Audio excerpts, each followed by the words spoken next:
Hello, ladies and gentlemen, and welcome to another outside edition of the Dan Dawson Show. I'm kind of enjoying it outside. It's starting to get spring, so maybe I'll do more of these shows outside. But I did want to say that one of the major mistakes that we make in life is we don't listen to our elders. See, we think we know it all. I've been there. I was there myself. But I tell you what, the my saving grace was growing up. I'll never forget growing up in South Texas. See, in Texas, it's hot, so you tend to sit outside in the shade a lot. I'll never forget my grandmother, my father's mother, had this orange rocking chair, aluminum rocking chair. My grandfather had a green one, and they would sit out in those rocking chairs as they got older and talk about their youth. And I would sit there on the porch with my legs dangling off the porch, and it was one of the greatest joys to me. See, we don't do that anymore. No, because now you have 20-year-olds telling adults, their elders, what life is really like because they read a book. Really ridiculous. Also, for those of you who are on my personal Facebook, as you probably know, and I don't make any secret of it, I'm a Freemason. One of the things that attracted me to the Freemasons, sorry, you're walking in the house. One of the things that attracted me to the Freemasons was that I could sit in a closed lodge and listen to my elders, learn from my elders. It's a very underrated thing, very underrated. So I would encourage all of our younger youth, our millennials, to sit at the feet of an elder. Hear what they're talking about. Learn what they think. They start talking about the old days. You should listen. That's where you should listen the most. Because history repeats itself. But see, we've gotten so wrapped up in people think they read a book and they know it all. Perfect example. I was working in the mental health field. Then I decided, hey, I want to be a psychologist. Something like that. So I started taking all these mental health classes. Then I stopped. You know why? Because I realized that what I was learning in school was not the truth of what happens in the mental health field. Because I already worked in it for a number of years and I knew better. See, there's a difference between wisdom and education. Education is something you read in a book.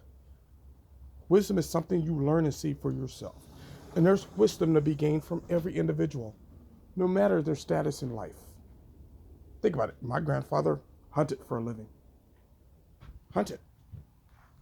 He didn't have some fancy college diploma. Neither did my father. Those two men taught me more about life. My grandpa would.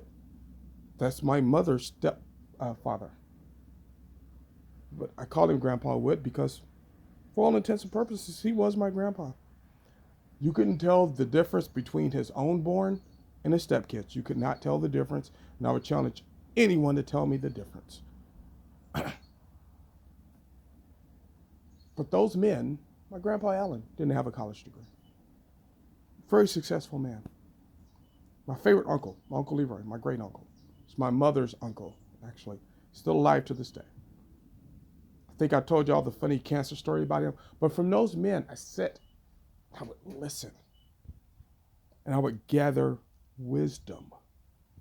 See, and the dangerous part about wisdom is once you learn to gather wisdom, whether you know you're doing it or not, whether you're processing it or not. So there's the difference between education and wisdom. Education, you have to process it. You have to put it into work. When you gather wisdom, wisdom's going to come to the forefront every time. I guarantee it. gather wisdom.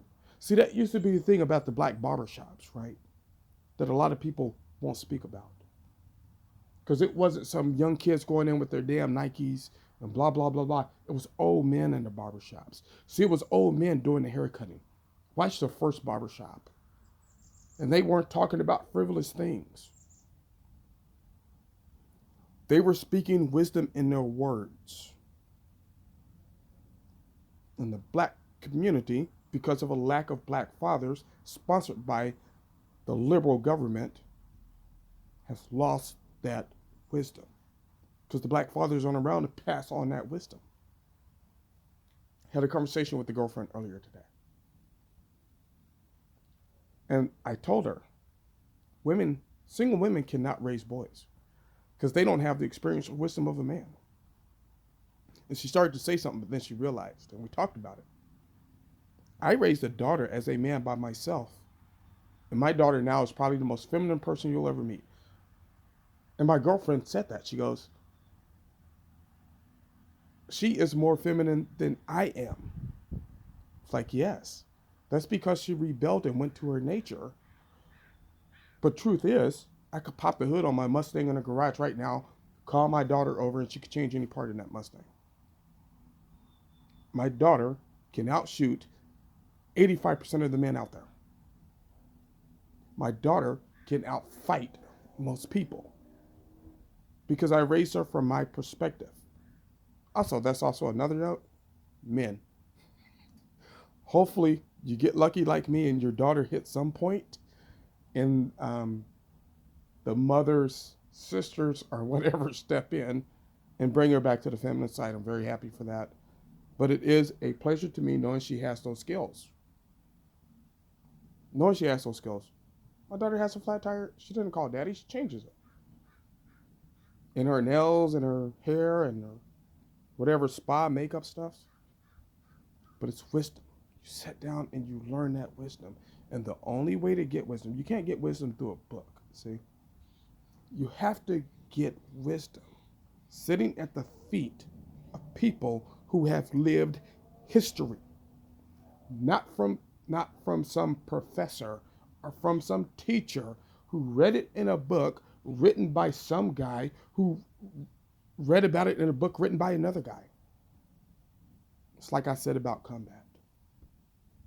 Unless you've been in combat, no book could ever tell you what it's about. So, if you're blessed enough to have a person in your family who's lived 5, 6, 7, 8 decades, please do me a favor. Just go sit at their feet. You don't even have to do it literally. Just go sit down and talk to them. Call them on the phone. Say, hey, mom, grandma, what was it like when you were growing up? Hey, what do you think about what's going on in the world today? Because I guarantee you, you may not like what they say, but what they say will not be frivolous because they're speaking from a point of wisdom. And if you're lucky enough to have somebody in your family who's 8 decades in, or if you know somebody who's 8 decades in, you owe it not only to yourself, but to the generations of you that follow you, that come after you, to learn that wisdom and then pass it on. And if you have 6, 7, 8 decades in this world, pass on your wisdom. Tell those dumbass kids your stories and everything, even if they don't want to hear it. They'll absorb it. Because it's like I said, education you have to learn to act on. You have to put it into motion. Wisdom, you do not. It will come forward. So thank you for watching this episode of the Dan Dawson Show. Let me know if you guys want more outside videos. You guys like more inside videos. Maybe I'll switch them up, especially when it gets summer and I don't feel like being in the office because it's steaming hot. But like, subscribe, share, and as always, do what you got to do.